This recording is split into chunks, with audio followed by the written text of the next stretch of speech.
second chance in the game.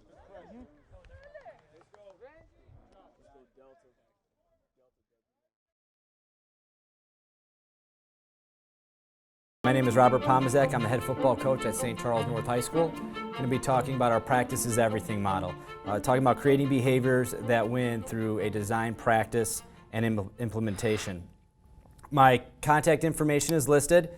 Feel free to email me with questions, or you can direct message me at my Twitter handle at Robert Pomazak. On the right-hand side is a little bit about myself. This is my 18th year completed of teaching and coaching. We're a 7A school at St. Charles North of just over 2,000 students. We were fortunate last year to be the 2018 7A state runner-up, and hopefully we'll have another great season coming up. What we're going to get in this presentation, just looking at starting with the end in mind, is taking a look at practice from 20 years, 25 years ago to where it is now. What is our role as a coach? How we're going to build that practice culture, defining the expectations to our players, the philosophy behind it, and then aligning all those different coaching styles that we have within our staff, and then really getting into the nuts and bolts of how we at St. Charles North develop our weekly practice model. And then we'll end by installing some fun and how we get those moments of levity within our program.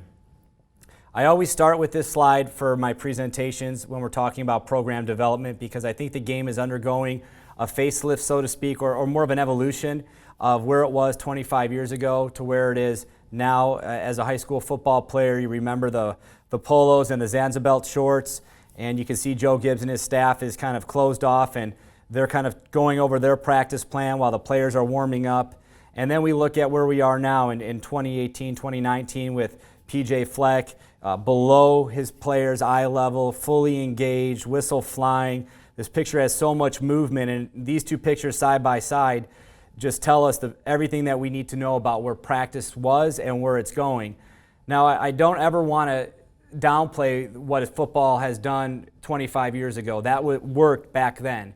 And the coaches who are still within coaching, who were coaching back then, still are viable and still have a lot to offer our players and our youth and us as head coaches. But there's always going to be an opportunity to meld those two and create a dynamic where everything can work. And we're going to talk a little bit about that. At North, we're going to talk to our players about that Navy SEAL approach, where under pressure you don't rise to the occasion, you sink to the level of your training. We will talk about this on a daily basis, and we'll let them know that how we approach practice is really going to determine how those 3 to 4 minutes of a game that are on the line are going to play out. Usually in a high school football game, you're going to have 10 to 15 plays that are going to sway that game in one direction or another. And when we practice, we want to make sure that we are falling back to our level of training, which we are going to constantly talk about and create a high level or elite level of practice training. As a coach, I always talk about this, that we are the hub, we are the middle of that wheel, we are the connector of our program. When we're talking about program development, it's more about how I connect my program to the community. When we're talking about practice models, it's how do I connect our philosophy to the players and then to the staff, and to the training staff, and to the administration, and how do we effectively get that message across and get 100% buy-in from everybody. So again, we are only a conduit. We are the pass-through that all information is going to go. Our role, again, we are the producer and director. Whether you're looking at from a business model or we're talking at it from a practice planning model, we are going to create that practice plan. There's going to be opportunities to bring your staff in, bring your players in, and give them ownership to what's happening. We are going to make sure that everything that we do within our practice is going to support our core value system, and we are going to make sure that there's some fun going into those practices. And most importantly, we want to have a return on investment. Now, we're going to talk a little bit about how there is a monetary investment to this fund, but most importantly, we're going to talk about how this can help your program succeed. This particular slide talks about how we're going to connect 3 really important aspects to your program: your beliefs, your behaviors, and your experiences. We want to create a practice that supports the behaviors and beliefs that we have within our program. We want to make sure that in that 2 hours and 30 minutes or hour 45, depending on what day you're practicing, that we are going to support the beliefs and the behaviors that we want to elicit out of our players and out of our staff. And that does take some planning, that does take some intention, that does take some thought and processing. For us, when we talk about behaviors, it's all about behaviors that win. I'm not going to tell you what values to put within your program. I strongly encourage you to have your behaviors posted and be talking about them and communicating them clearly with your players and with your staff. Our behaviors transcend everything that we do. That's why I include it in all my presentations. It's going to go to our parents, it's going to go to the administration, it's going to go to our players. It's about having an action, having a describer, and then having an outcome. For us, it's about accountability, about leadership, investment, preparation, and being selfless. Those 5 things are going to be communicated with exceptional clarity during practice, after practice, before practice, and it's going to be infused in what we do. And it's important that we develop those behaviors on the field and as well as off the field. It's important to set your expectations, and it's not just expectations that you have for your players and for your staff, but how about the expectations for your players to your staff? So the expectations that we have from player to coach, we asked our players, what do you want out of us? What are you looking to gain from us coaching you? And this is what they came up with. They want an open dialogue during the planning phase of practicing. They want 100% buy-in from all players and coaches. They want no energy vampires. They want us to do our job and be accountable. They want no finger pointing, complaining, or excuses. What they want from their parents is unconditional support. They want them to understand the big picture. Now, we help coach our players through this a little bit. We're going to talk to our players during that practice planning meeting, and we're going to ask them, what do you want mom and dad to be saying at the dinner table? What do you want to tell them at the dinner table? And most of the time, they just want to have support. And we want our players to communicate the big picture, because 9 times out of 10, the players know the big picture when the parents don't. So if Billy can go to mom and say, listen, I'm not playing right now, but the coaches have told me this is where I stand and this is what I need to do to get better. Just support me through this. Oftentimes that helps diffuse a situation, and you have to be really transparent with that. What do the players expect from the staff? They want to be truthful. They want us to give fair feedback. That's always really important. Players don't want you to sugarcoat them. I'm always going to give my players the truth, good, bad, or indifferent. I'm going to do it in a positive way, and we're going to communicate to the staff to do that in a positive way. Make sure that we're building them up instead of tearing them down. It's really important that our players never come off the sideline and face the enemy. We want them to feel supported, but we also want to give truthful feedback to them so that they can better themselves. They want us to give them moments of fun. We can't always be serious.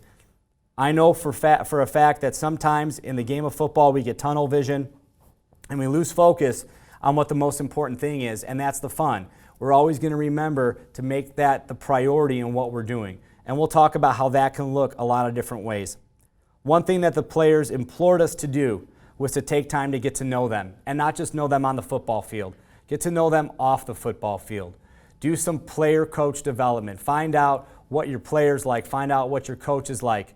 We'll do a quiz game during our summer, kind of like Jeopardy, where we'll do an interview of all the players and create questions out of that. And it's an opportunity for our kids to get to know the coaches and our coaches to get to know the players. It's about tearing down those walls that have been built year after year where coaches were segregated from the players and not part of that planning and that connection. We want to bring them in so that everybody feels like we're in this together.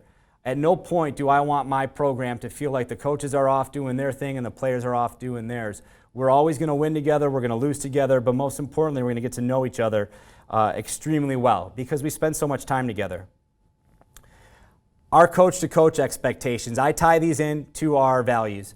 I want my coaches to be prepared. We're going to provide a safe environment. It's going to be competitive, but we're also going to test the limits of our athletes' mental and physical limits. I need our coaches to invest, believe and support all of our team philosophies. We can have those discussions behind closed doors if there's a disagreement, but the second we walk out, we want to be one unit in lockstep. We can disagree, but we have to be able to come to a conflict resolution. We need to be selfless. We need to create a positive culture through communication, connection, and trust. Sometimes for coaches, that can be getting out of their comfort zone with some of the things that our program will do. But it's really important that our kids see that selfless act. If our coaches are getting out of their comfort zone for our players and for me as a head coach, it builds that trust. It earns that trust. We're going to ask our coaches to be accountable. Very simply, I want them to be the example every day with no exceptions. When you're on the field, handle yourself like everybody's watching you. When you're off the field, handle yourself like everyone's watching you. They will remember what we do over what we say. We need to be the leaders. There have been conversations where coaches may say, well, I don't want to change my style of coaching. I'm never going to ask a coach to change his style, but I need him to align with our philosophy. It's important that we are all pointing in the same direction. You can coach the way you need to coach, but make sure when we're talking about philosophical foundations that you are in agreement with what we're doing. And if you have coaches who are struggling to find that niche and find that agreement area, then we need to have that conversation. For us, from a practice philosophy, we're going to run a tiered practice plan by level. This starts getting into really the more nuts and bolts of how we do our practice. From a time standpoint, we're probably going to be about an hour 45 to 2.5 hours at the varsity level. At the sophomore level, it's going to be about 2.5 hours to hour 45, but with more days on the shorter end. And at the freshman level, it's going to be an hour and 45 to 2 hours, never exceeding. We want to tier our practice planning so that our players learn how we're going to do things. They're going to learn how we move, but we're not going to kill them with the volume of what we're doing. We kind of want to ramp them up to be varsity athletes. From a practice tempo, we're going to define what that looks like. We're going to clearly define what a walk-through tempo is, what a teach tempo is, what a thud tempo is, and finally what we call our NASCAR tempo is, where we're going as fast as we possibly can and we're going to teach on film. And depending on the level, we're going to have more segments of one of those practice tempos. For example, at our freshman level, we're really going to focus on walk-through, teach, and thud. When we move up to the varsity level, everything's fair game, where we're going to have days of NASCAR, we're going to have opportunities of walk-through, but we want to make sure that we're teaching the fundamentals and we're teaching the foundations. Our freshman practice will look like our varsity practice in philosophy, but not so much in segmentation and tempo of what we're doing. We're going to color code our contact levels in a very simple red, yellow, green. For us, green is full go, and we know that in the state of Illinois you get limited contact time and we never exceed it. Yellow is going to be thud, and we'll clearly define to our kids with video support what that looks like. And then red, where we spend most of our time, is non-contact flyby, where we're going to touch inside hip or touch tracking hip, and we're going to move on with the whistle. And again, we will kind of tier this depending on the level and the day of the week to fit the practice that we need for that particular day. Segment selection is really important. As we start to develop our practice planning, sometimes we sit and we look at a 10-minute block or a 5-minute block and we don't know how to put it in. And what we've done is systematize a lot of what we do. We're going to go ahead and we're going to have our 5-minute increments throughout the entire practice, but how we fill that time is really, really important.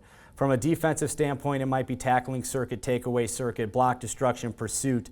From an offensive segment, it might be perimeter drill, half line inside run. We're getting away from 7-on-7 just because we feel like it doesn't elicit what we're trying to get, because it takes away the run aspect, especially in the days of RPO right now. So we're going to do more of a competitive team run, team pass type of thing. But it's really important that with your segment selection, you're making sure that it's meeting the objectives of the practice goals for that particular day. If it's a walk-through Monday, then you better have that segment selection that's appropriate for it. If it's a corrections Thursday, there needs to be time allotted so that you get the time to correct what you've seen on film on Wednesday. We're always going to talk to our lower levels about building prerequisite skills. We're going to give them a list of skills and techniques that they need to master before they can move up to the next level. Now, of course, we're going to move that kid up by grade, but that's also going to be something that we evaluate at the end of the season. So it's important that when we're looking at a freshman, he understands our run fits, he understands how we can ebb and flow from our even to our odd front. In the offensive set, knowing our rudimentary passing tree so he can move on to our tags at the sophomore level. All of those prerequisite skills are assessed and tested throughout the season. We can't lose the teaching aspect of what we're doing. So in order to know if we've got prerequisite skills done, we're going to evaluate that and assess it through a multitude of different ways. We're going to create an environment that allows our players to reach their maximum potential, and that's differentiated by player. We practice with our sophomores and varsity together from summer on throughout the season, and that's a nice juggling act, trying to figure out how we're going to individualize our practice so that the sophomores can develop as well as the varsity. but we have found this to be exponentially greater in what it yields with our kids learning at a faster pace, reinforcing the learning, and then being able to remediate players at the varsity and sophomore level based on knowledge and content. And again, if we're talking about teaching and learning, there's no better way to do that than articulating your lessons so that kids can learn at different rates. When we talk about themes and objectives, we're always going to have a daily practice theme, and the objective is going to be clearly communicated with our kids. I'll get into what those themes are, but our players and our coaches have a shared responsibility for what we're trying to get out of that particular day. For example, Monday is a mental Monday. We're talking about installation, fits, we're talking about techniques and skills that we're going to need for that week. That's going to be the outcome, and our players and our practice is going to model that. All themes are going to be directly connected to our behaviors. So we're going to talk about how this particular practice is going to support accountability, how it's going to support being prepared. Those types of values that we support in our program need to show themselves up during the course of the season, because oftentimes when we transition to the in-season, we lose focus on what really the foundational elements that we try to set in the summer. And that can be hard, and oftentimes it takes a little bit of redirecting to bring it back to the surface. But it's really important that you don't lose focus of your values and behaviors that you want to get out of the kids and your staff for that matter, because we all can kind of get our eyes on the prize and forget about what's driving the bus. Define the standard clearly. We'll make sure that our kids understand exactly what we're trying to get, and then all practice and events support that theme. So whether we're playing music, whether we're having competitions, or whether we're having a connections period, we're all going to support whatever that desired outcome is. For example, during the course of the summer, we're going to have an entire week that's dedicated to our value of selflessness. So the entire week, music that's picked is going to support that in different types of songs that we select.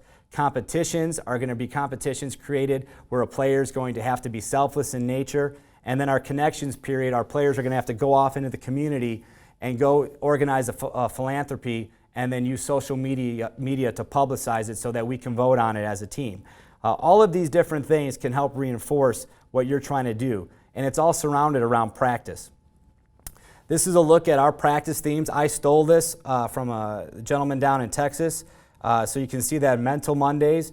We're talking about grit, building mental toughness to build physical toughness. I don't think you can be physically tough until you have the mental wherewithal to push through some uncomfortableness.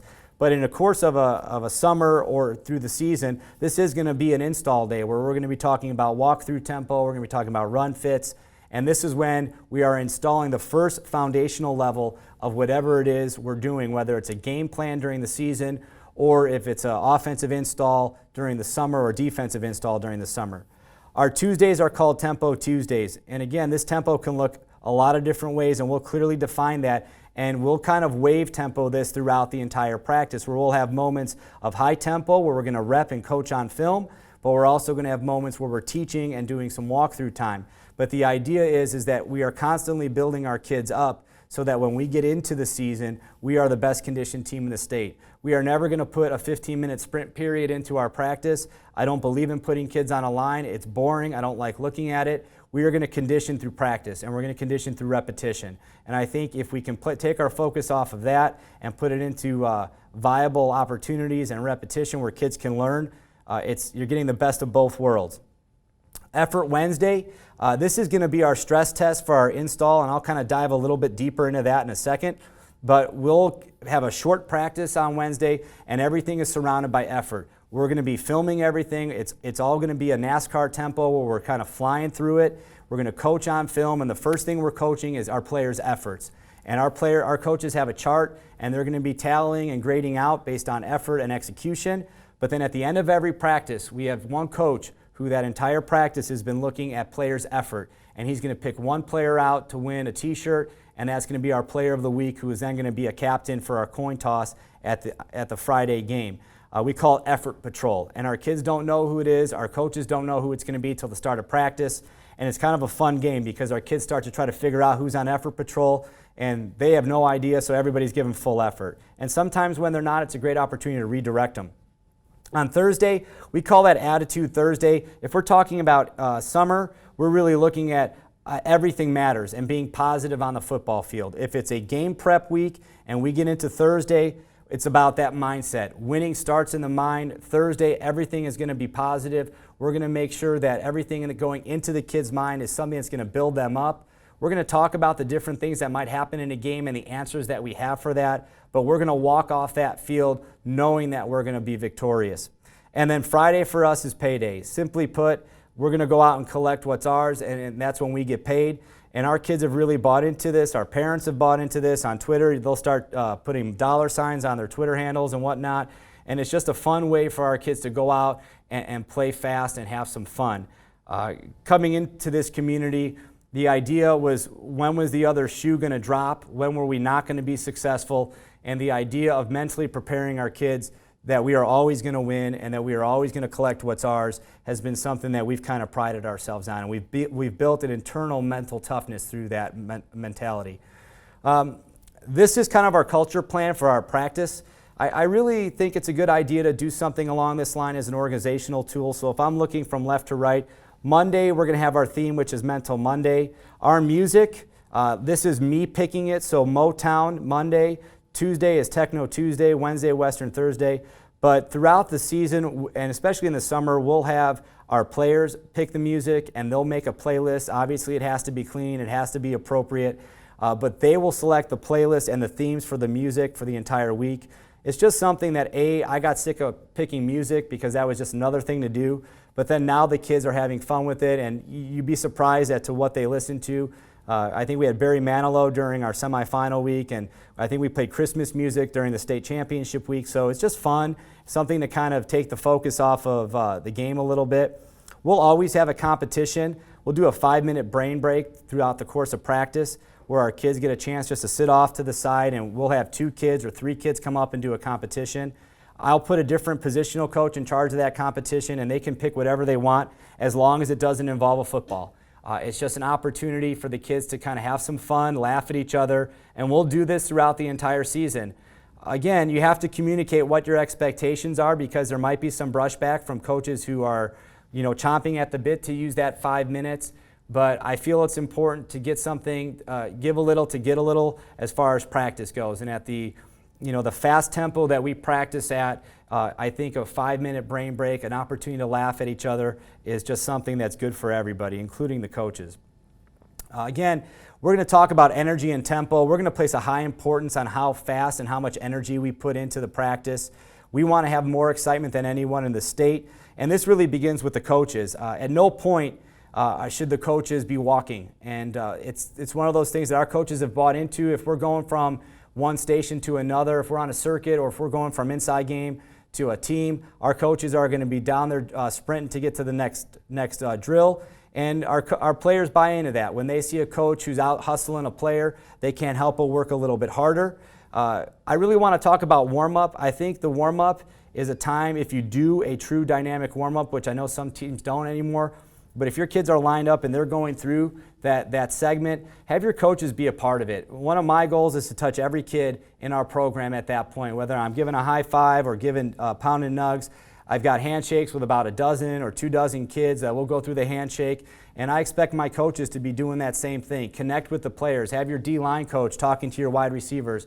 Have your wide receivers coach talking to the D-line. Those opportunities that we don't get to cross-connect, where we start to compartmentalize. And it's really important that we don't do that because then kids notice that. They'll have a coach who doesn't know them, and the biggest thing that'll kill your culture is when a coach doesn't know one of your players' names. And it's really important that we focus on, as coaches, connecting with everybody. Once practices begin, we're going to run around like our hair's on fire. It's full throttle. We'll tell the kids one thing: you don't walk on green. And if kids walk on green, then we will make a note of it, and this will be the only time that we will do a perfect 40, and we will save those for our Wednesday effort day in the middle of the week. We talk about competitive excellence. We try to make a competitive situation out of anything. I want our kids, if we're playing rock, paper, scissors, I want them to win. If we're playing marbles, I want them to win, but we'll do this in a lot of different ways. We'll do it in one-on-ones. One thing we have found is during our team pass segments is done fantasy football. We'll put typical fantasy football scoring up on defense, 3 points for interception, 1 point for pass deflection. and fumbles, forced fumbles, and then the offense gets points for receptions and yards, and we'll keep track, and it just makes it really competitive. And then I'll buy the winning team breakfast in the morning, and breakfast usually costs me, $12 for a dozen donuts, because it's just something that the kids enjoy doing. We'll also do showtime where we'll have our 2s and 3s, offense and defense, ending a practice, especially on Wednesday, which is our stress test. It's a chance for our 1s to kind of flip the script and support them. And one of the things that we're going to coach up in that instance is how our starters, quote unquote, should be supporting the 2s and 3s. That's what they do all Friday night. And at no point is this a chance to go sit on the bench and kind of get a sip of Gatorade. They're going to be engaged. They're going to be cheering on the players just like their teammates do for them. We'll do sudden changes and situation segments just like everybody. And we already talked about brain breaks. Looking at our practice mindset, this is something I think that we may do differently. We spend an inordinate amount of time on training our thought process and how we're going to go through and effectively provide our players and our coaches with a skill set to handle adversity, handle different situations, both on and off the field. This is one of those critical decision-making opportunities that we'll practice. It gives our kids an opportunity to see our coaches when we are in probably our most vulnerable state, when we're talking about adverse situations that maybe happen in our family or in our personal life. But it also gives us an opportunity to develop trust as a team. And one thing that we'll do on a Thursday and a Friday for pregame is talk about what you see on the right hand of this screen, at least. We'll talk about belief and how winning starts in the mind. We're going to talk about how trust is connection, competence, and character. We're going to let our kids know that is something that happens that bad, is it adversity or is it opportunity? And we will make no bones about it that adversity is coming. Something bad is going to happen through the course of the game, and we need to be ready for it. And the way that we respond to it is going to be the difference between sometimes winning and losing. We'll talk to the kids as the week progresses about focus and limiting distractions. Depending on the week, there can be a higher emphasis played on this, such as homecoming, where there's so many distractions. It's important for us to be able to get that tunnel vision as we enter the arena, talking about fine focus and soft focus. And then stealing from Brian Kite, or not stealing, but really just following and believing in what Brian and Tim Kite have done for Focus 3, is the elite aspect of E plus R equals O, where our response is going to be greater than any event that happens. And we are going to determine the outcome, or at least play heavily into it with the way we respond. And this has been something we've taken a lot of pride in, and we practice it and we'll preach it. We'll listen to podcasts, probably bi-weekly, depending on who we're playing, just talking about why is it so important and how are we going to fall back on it. And I've seen this mindset training not only help myself out in emotional intelligence, but also our players and our staff accordingly. And it's one of the things I'm most proud about within our program, probably because it was our biggest weakness when I first started, because it was my biggest weakness as a head coach. And I've placed a lot of emphasis on bettering myself. And a lot of what I do and a lot of what you see here is really a reflection of where I want to develop as a human being as well. We're going to talk about connection within our practice. Every opportunity, we're going to try to connect on a personal level. During the course of the summer, we'll break our program into platoons, and they're going to have an opportunity to work together to earn points. And the team that earns the most points is going to be the platoon winner, and they'll get their warm-up paid for. But they're also going to have a presentation that they're in charge of, where they're going to talk about one of our values and how it affects the team and how it affects the outcome of what we're going to do. We'll have team dinners. We'll also do things to keep them guessing. One time we had the ice cream truck come, and I was yelling at the kids just to divert their attention as the ice cream man pulled in behind. And I said, you know what I'm going to do? I said, I'm going to get you all ice cream. And they looked at me like I was crazy, and we had an opportunity to eat ice cream with my family, my kids, my offensive coordinator's kids. It was really fun. Positional meetings are a great opportunity for coaches to connect, but we'll also switch it up. Sometimes we'll take positional meetings and have a different positional coach go into a different room and talk about something that's not necessarily football related, or it is football related, but from their position, so that our kids learn how what they do affects what their position does, the coaches, that is. And then obviously individual time and warm-ups is always a time to connect. I truly believe that players and coaches will quit when there's a lack of connection. We do an end of the year evaluation, and I do a one-on-one with all of our players within the program. And the kids who don't come back, the first thing that falls is the connection to the program. And the connection not only to the program, but to their positional coach or me as the head coach. And we cannot fault a kid who's 15, 16, or 17, or 18 for quitting when there is no connection to them.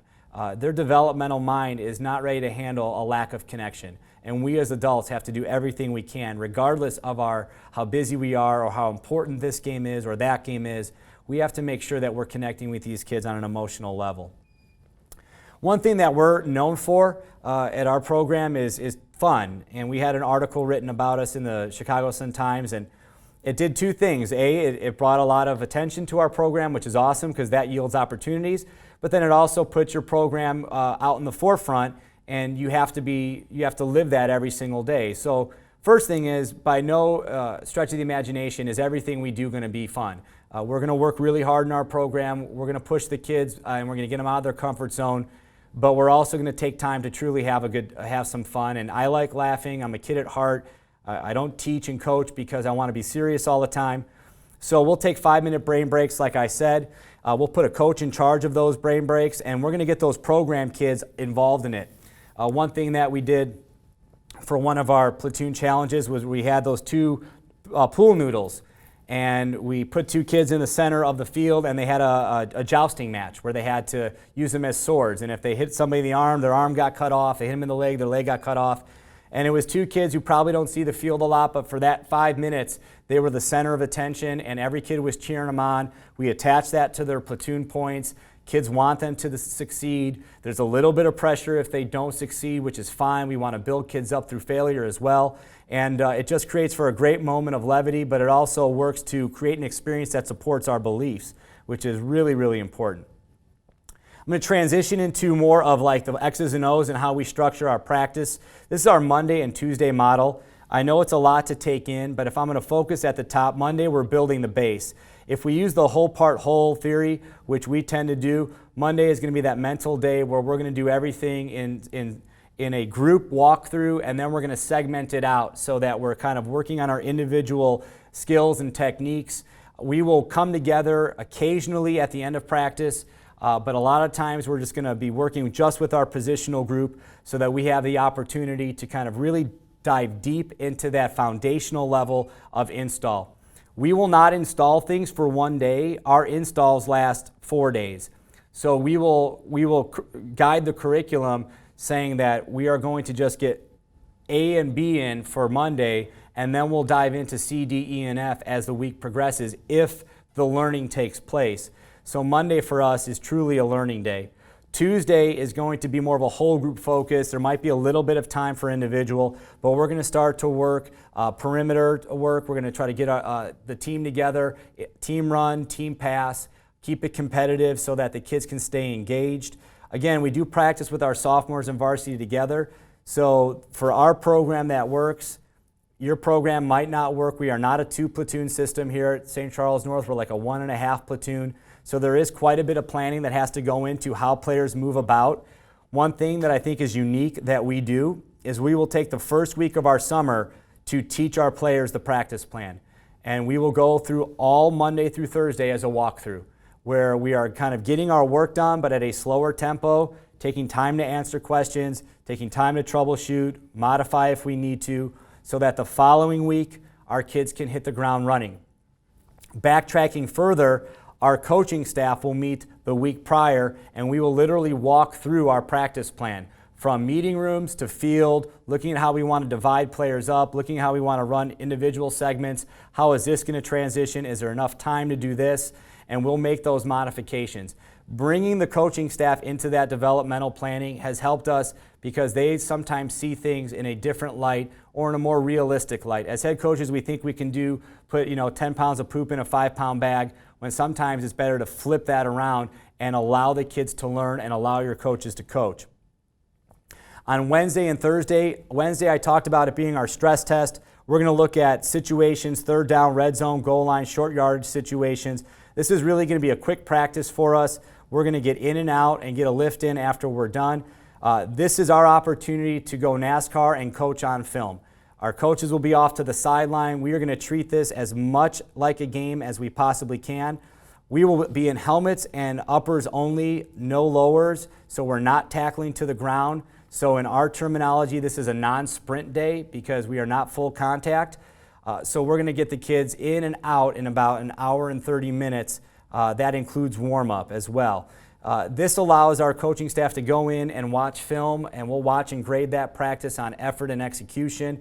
And then we'll devise our Thursday plan. Our Thursday is not the typical walkthrough. We're going to be in full pads on a Thursday. We want to hit the Friday game where we are going at game speed. We want to excite the nervous system on Thursday. So Thursday is going to be a sprint day for us. Obviously, we're not tackling to the ground, but it's full pads. We're going through a corrections period based off of film. One thing that we've picked up is doing a second indie segment on that Thursday based off of the skill sets that your kids had deficits in during the week. And that was something we picked up last year that I thought was ingenious, because oftentimes we'll do that indie early because that's what we've always done. Now what we'll do is I'll take notes throughout the week and I'll look at that indie segment, and I might have a couple different circuits going for different players. It just allows our kids to get better at what they really need to get better, as opposed to me just working off my rote sheet of transitions and whatnot from a defensive back standpoint. And our coaches will do that for every position. As we look at the install progression, this is the closure to the install. Nothing new is going to be put in. Really, after Wednesday, we're just trying to get any thoughtful questions clarified for the kids, and we will sit down with the kids and we'll make sure that we answer every question. During a game week on Wednesday night, the defense will come in and have dinner and a movie. We'll buy pizzas, we'll watch game film, and then we'll walk out of there with the game plan solid and ready to go, and our offensive line will do the same thing on the flip side of the ball. So this has worked out for us. We do have specials throughout. For us, the specials are going to correlate to the side of the ball that we're working on for that particular part of practice. I can highlight that a little bit with this sheet that is way too busy. But what we will do is use Google Drive. If you take anything out of our practice plan, is that we utilize Google Drive to share that for everybody. Coaches can then go in and type in the work or the notes that they want on the practice plan. We will color code segments so that everybody knows where we need to be in order to kind of move the practice along. And you can see that we'll do 5-minute increments for specials. We are not going to spend a ton of time walking through things during the course of the season. Everything should be in by that point. So 5 minutes is going to be quick, it's going to be efficient, and we are going to have everything ready to go for the players. That also leads me to the next thing, is having a good support staff of player managers. Go through your school, see who's interested in a sports management degree. Tell them that you can give them real-life on-field application. Bring them into that fold and allow them to be part of the practice planning, setting up drills, the evaluation process that happens. We've sent a few kids on to four-year institutions where they become practice managers, and it's been a great fit for them because it kind of scratches the itch of them getting that football fix, even though they maybe can't get it done on the football field. To close out, assess and evaluate your program again. I strongly encourage you to collaborate on your practice planning. Get your ideas down on paper, get it in front of your staff, get it in front of your players. I'll sit down with a few of our key stakeholders, our captains, and we'll go through the practice plans, and they'll kind of give me their feedback. I don't always agree with them, but I do listen to what they have to say. Establish what the main thing that you want to elicit out of your practice planning is. Develop your philosophy. Don't try to steal somebody else's. What works for us might not work for you. Communicate that plan. We will always have our practice plan posted on Google Classroom for our kids, and then also in the locker room so that they can go through it with the script the night before and then prior to practice, so there's no surprises. We don't want our kids to feel like anything that we do is a surprise to them. They're going to know in ample time exactly what the objectives are and what we're doing that particular day. And then have an extreme attention to detail, both good and bad. If you don't like the way something worked, don't perseverate on it, move past it, adjust it for the next week, and then take those notes so that you can have a detailed transcript to go back to, because a lot of times we forget as head coaches, if you're not coordinating one side of the ball or the other, that can be your opportunity to take those notes on your practice sheet so that you have an opportunity to go back and then look at what you guys did and see what you want to change, and then modify what you need to. And then I always end anything that I'm talking about with, it's not about us as the head coaches. Oftentimes, I need to do what's best for my staff. I can sit in my office and plan this great practice and talk about how we're going to do this, this, and this, and then if they don't buy into it, I need to be the one who adapts, and I need to be the one who kind of makes it work, get my goals in with the vision that they have, so that we're all working on this thing together. Again, if you want to contact me, you can reach me at robert.pomazak at d303.org or at my Twitter handle at robertpomazak. Thank you.